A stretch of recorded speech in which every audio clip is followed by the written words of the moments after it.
Now,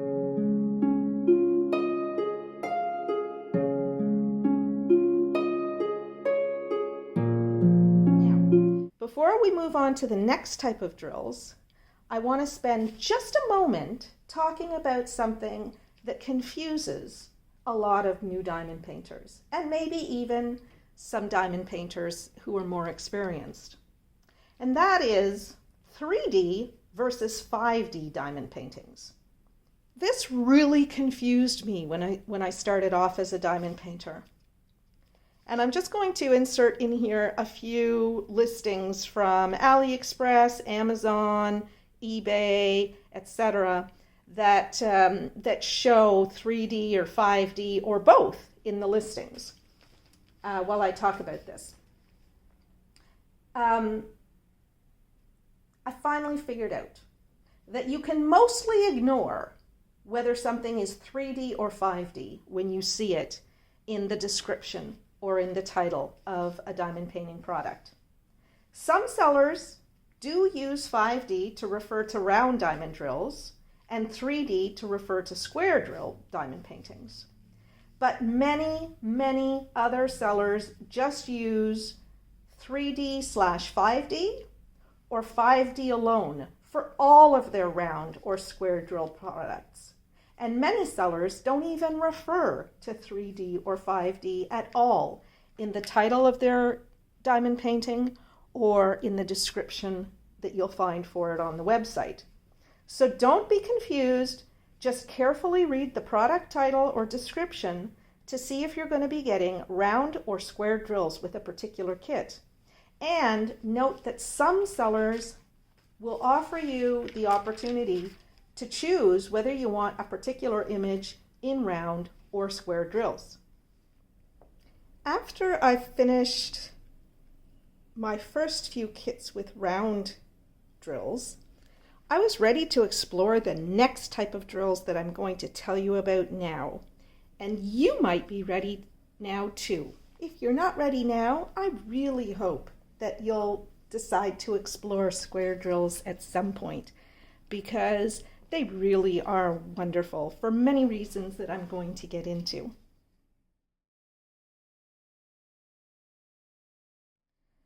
Square diamonds are exactly what their name says they are.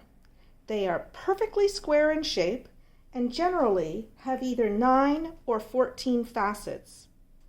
Now, one thing that many diamond painters who are just starting out with square drills get confused about is that when they're looking at the drills in their tray, they'll see that some of them have flat tops and some of them have pointed tops. And they think, oh no, they mixed up the drills at the factory and now I have to get rid of some of my drills. That is absolutely not the case.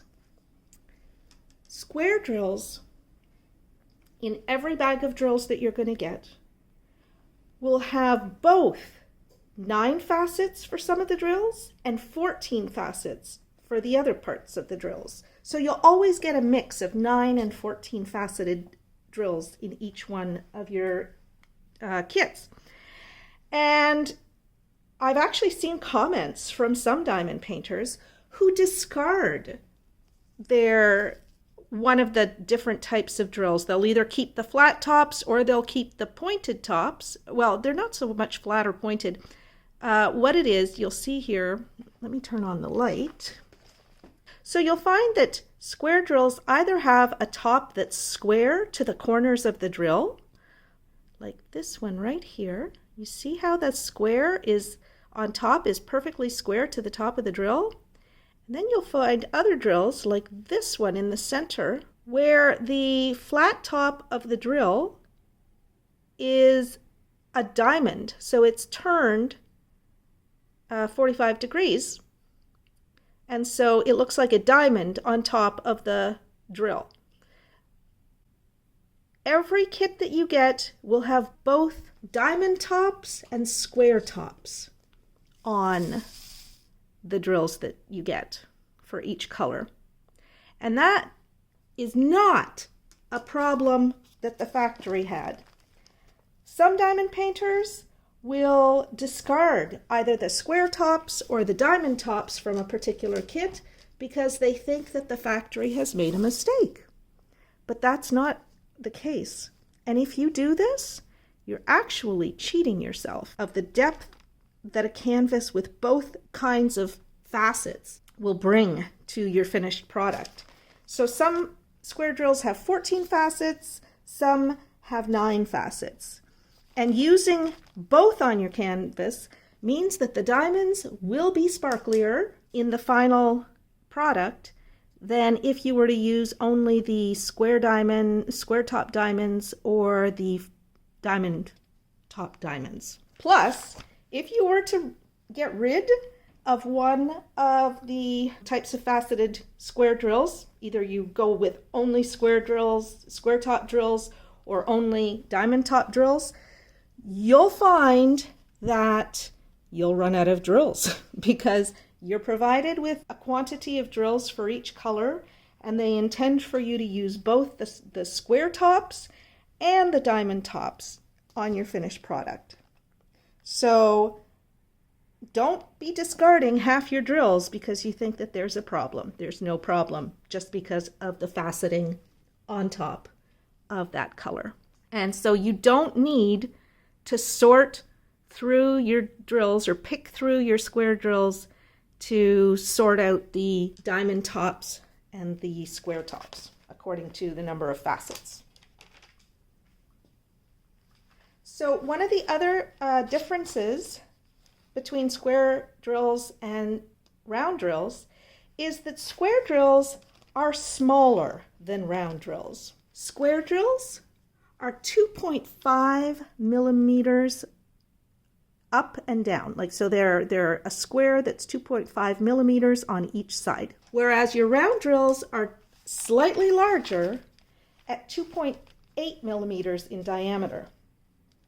And because square drills are that tiny bit smaller than round drills, you can't interchange or mix round drills and square drills on the same canvas. If you place a square drill on a round canvas, there will be gaps around each of the drills because that space that's meant for a round drill is going to be bigger than a space that's meant for a square drill.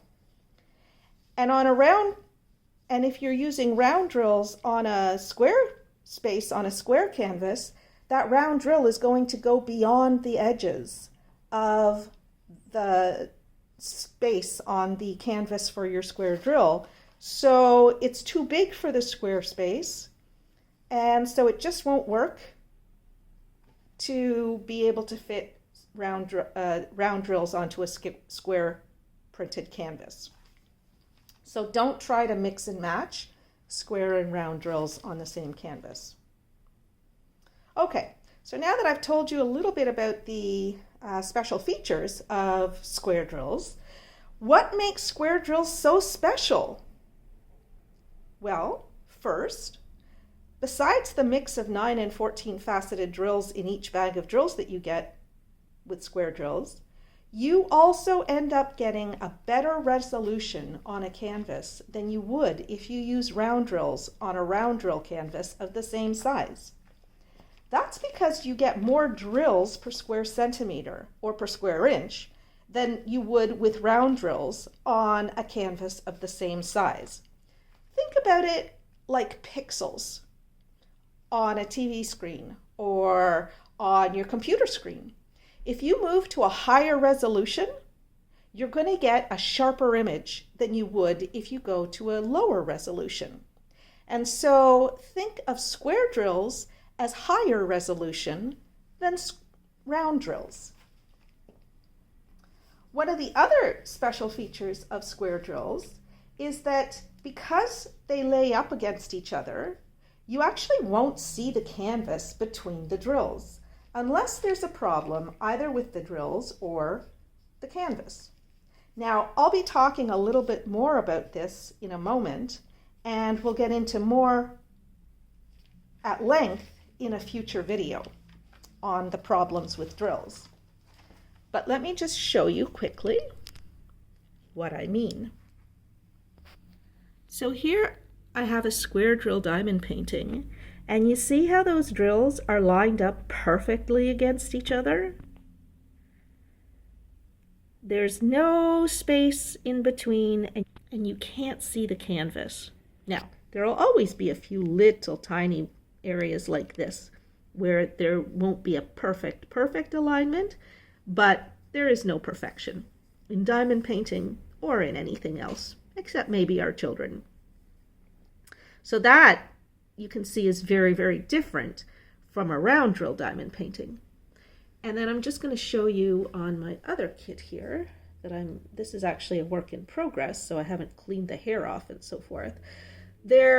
Okay, here, actually I will talk about this a little bit more at length in a moment, but again, you see how the diamonds line up against each other, so there shouldn't be any space in between them. Ignore the space that you see until I get into that in a moment. Third, another reason to love square drills is that if you enjoy a bit of a challenge, placing square drills properly takes a little bit of practice, and there's a great sense of accomplishment when you finish a square drill diamond painting and see those perfectly straight rows and columns of drills. So with all those benefits, why wouldn't every diamond painter only do square drill diamond paintings? Well, for a number of reasons. If you have dexterity issues, you might find it harder to place square drills because you have to properly align each drill to ensure that the drills around it also line up perfectly. And there are a variety of ways to do this, which I'll cover in an upcoming Diamond Painting 411 video. The second reason that you might want to explore doing a square drill diamond painting is because it takes a little bit more effort to place your square drills, well, squarely on the canvas.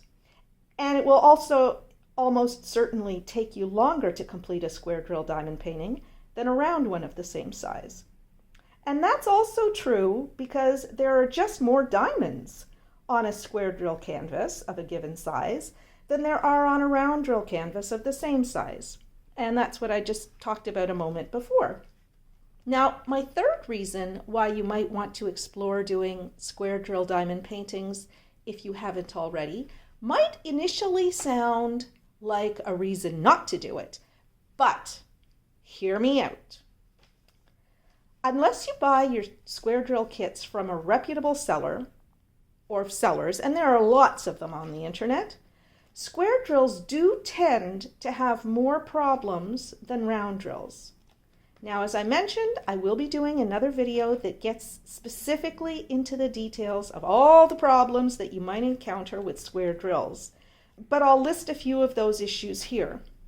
Before I start listing them, though, some of us enjoy a challenge, and so if we've enjoyed doing round drills, but it's like, this is getting kind of boring, it might be time to switch over and try a square drill diamond painting, because it'll be a little bit more of a challenge. And if you're the type of person that likes a challenge and gets a sense of accomplishment from completing something that was a little bit harder than what you're used to, you might enjoy square drill diamond paintings.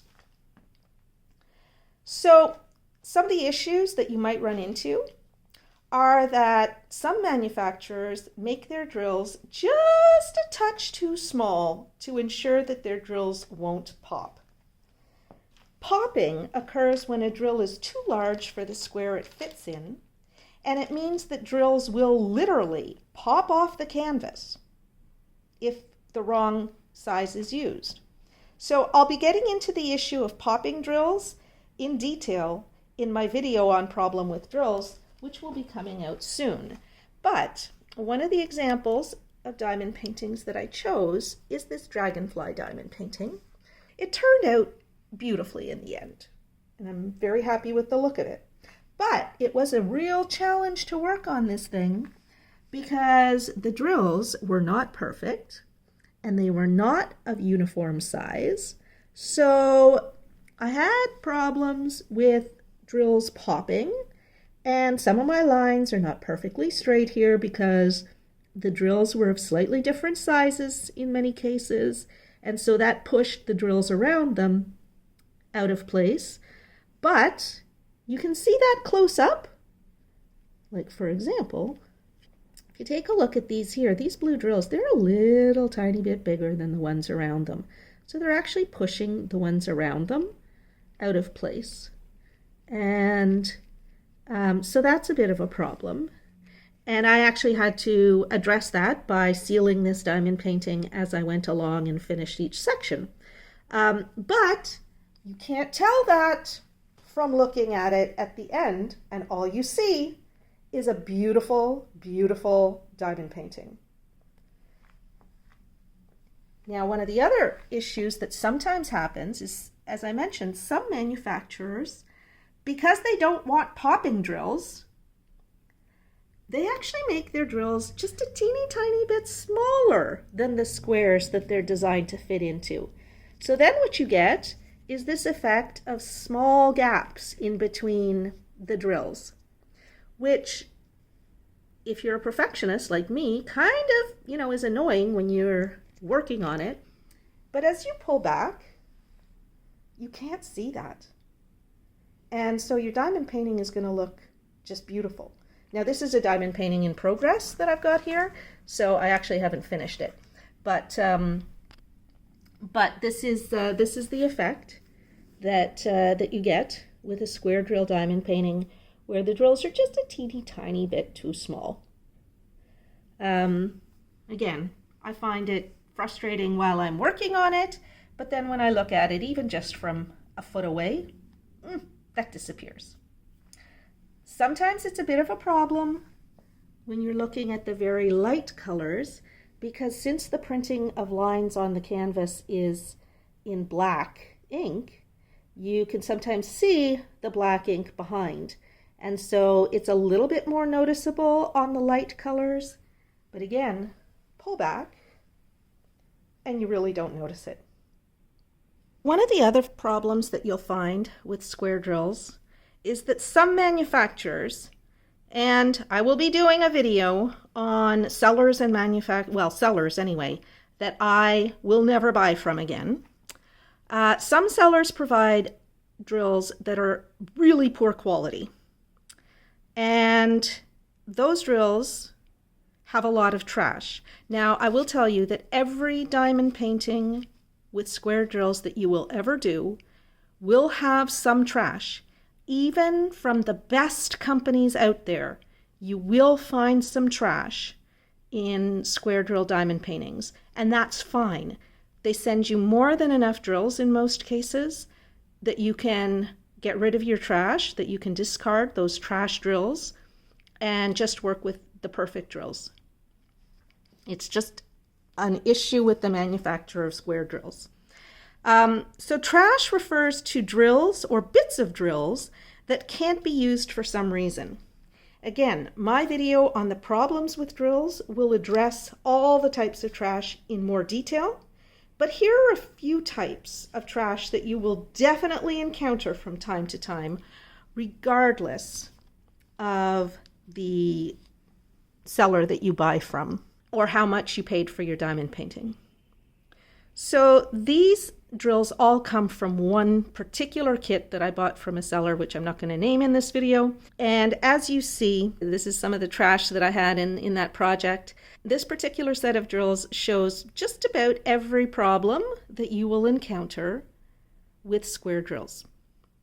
You'll find that there are drills of different sizes, which means that they're not going to fit together beautifully.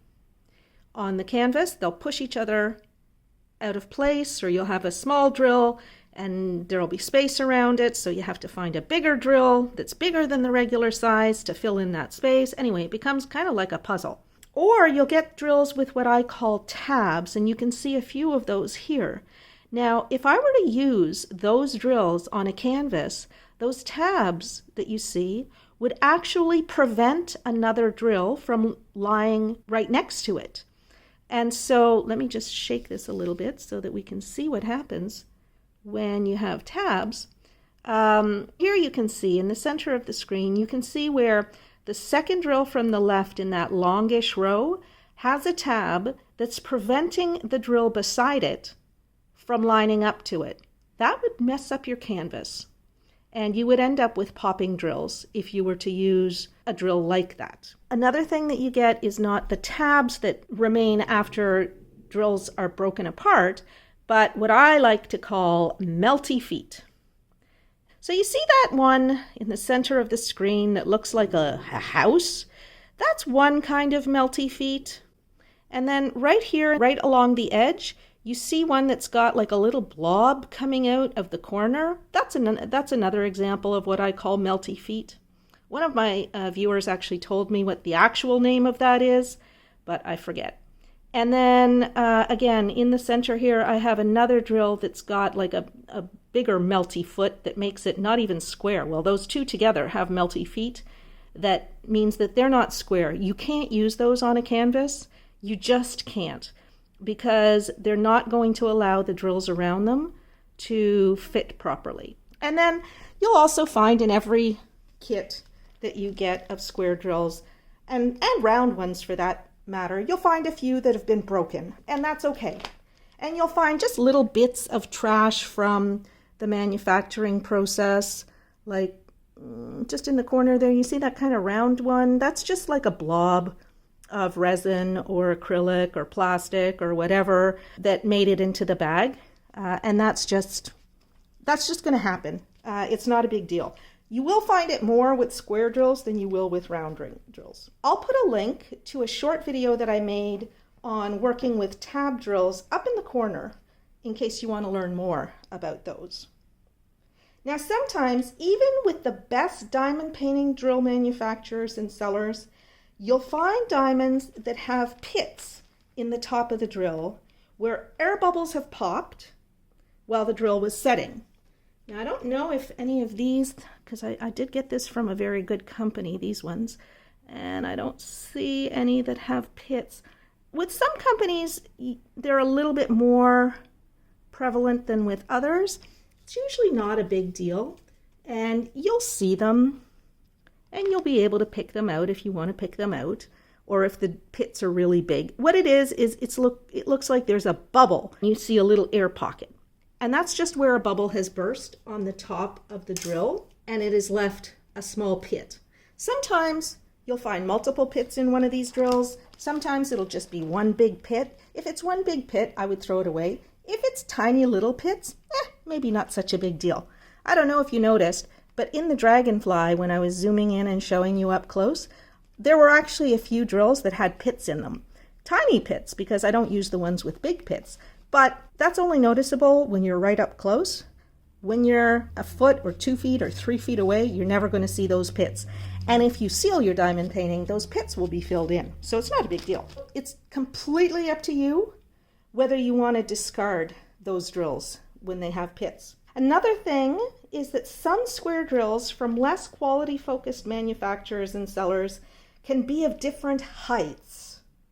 And I recently finished a diamond painting, actually, that these drills came from, that had every kind of problem with drills that I've been talking about and more.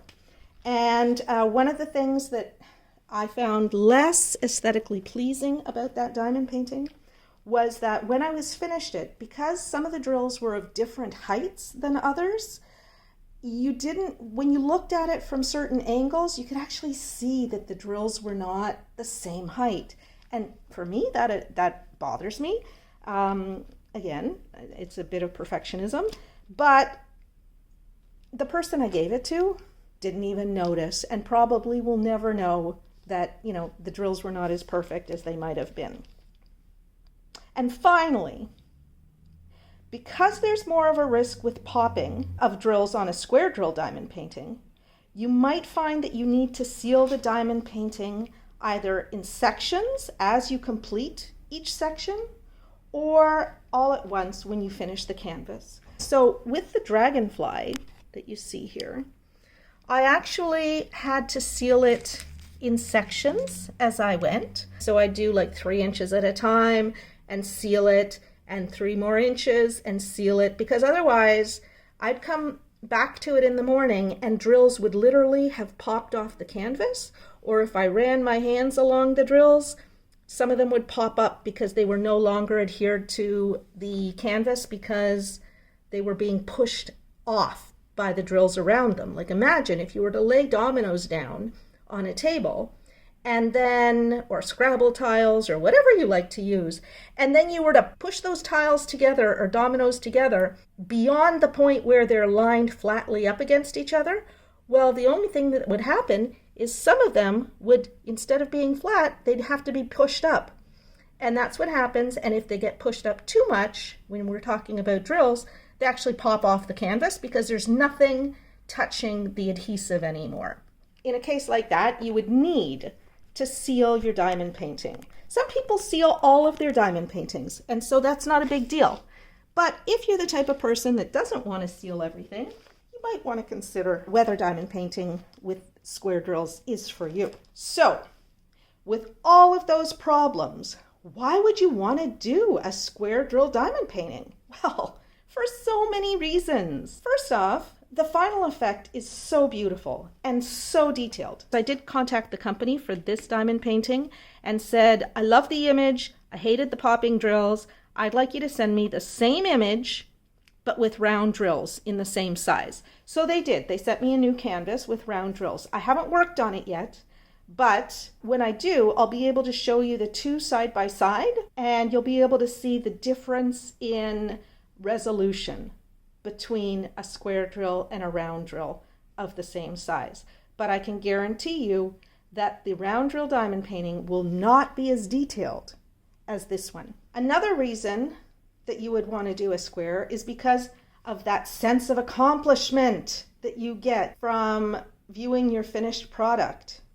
And that is true whether you had a bad experience laying the individual drills or not. When you've had a tough time doing a diamond painting and then you see the finished product, it always looks fantastic. And for square drills in particular, because it is more challenging to do a square drill diamond painting, that sense of accomplishment that you get at the end and satisfaction is just off the charts. And then finally, because I spent a lot of time telling you about the problems that you might encounter with square drills, even though this is not a video meant to get into the problems of the kinds of drills that you'll get.